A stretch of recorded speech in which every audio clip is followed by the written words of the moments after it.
parent of a picky eater, and do you serve separate meals to your child? If yes, you're going to find this article very, very interesting. We're going to talk about it and break it down. In case you're new here, I'm Talia. I'm a pediatric dietitian and I specialize in picky eaters. Here are the highlights from the article, and I wanted to go through them. The first one is that, for the most part, a huge amount of parents are making separate meals for picky eaters.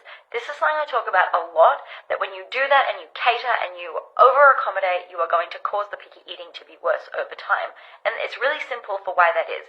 The child realizes, oh, I don't really have to eat that. You're going to make me something else.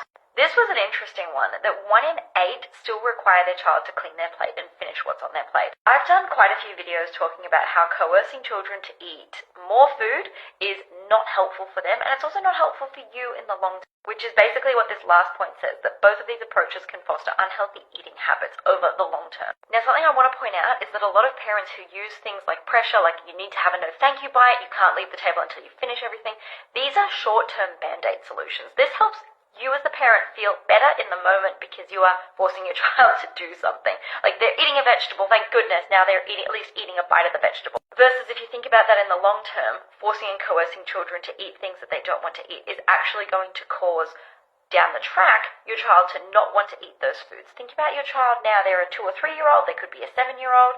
By the time your child is a teenager, you're going to want them, when they go out with their friends or they go and move to another state, that they actually eat a variety of food and they eat their fruits and vegetables and they eat a wide, varied diet. That is the long-term goal, and we are sabotaging that long-term goal when we screw around in the short term by forcing them to try things that they don't want to.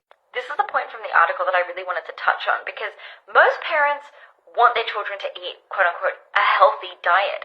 But here's the thing, when parents cater and make those alternative meals, most of the time, the child is eating something far more unhealthy than what you had made the first time. A quick side story I wanted to share with you. I was on a discovery call today with a dad who has a 3.5-year-old, and he was saying that sometimes when she refuses to eat something, they make her favorite meal, which is like a mac and cheese pasta from a box.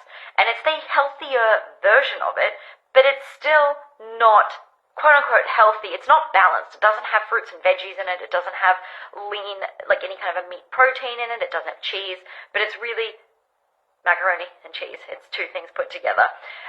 So that's a really nice way of just putting that into perspective, that just because the child is eating something, it's not necessarily the healthy thing that you want them to eat. That was a good thought. You can pause and read this if you want to. I'm going to get myself out of the way. But the part that I wanted to point out was right here, where it talks about how encouraging children to finish their plate, which for some reason a lot of parents are still doing, it actually encourages children to eat beyond when they are actually comfortably full. And I've said this before, and I'll say it again in case you're hearing it for the first time. Your child is the only one who knows when they're actually full, just like you're the only one who knows when you're full. Now, a lot of parents will come at me and say, but I know my child can eat more than that, and I know that they're not possibly full after eating 2 bites of food. You're right, they're probably not full after eating 2 bites of food.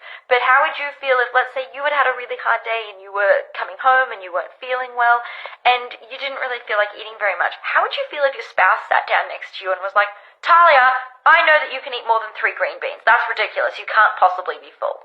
It's very invalidating. It feels icky to even just say that. Like, we would never say that to another adult, so why would we consider saying that to a child? Leave me a comment and tell me, are you one of those parents who makes your child an alternative meal or forces your child to finish eating what's on their plate? Has anything that we talked about today helped you maybe reflect on why maybe that's not the best approach?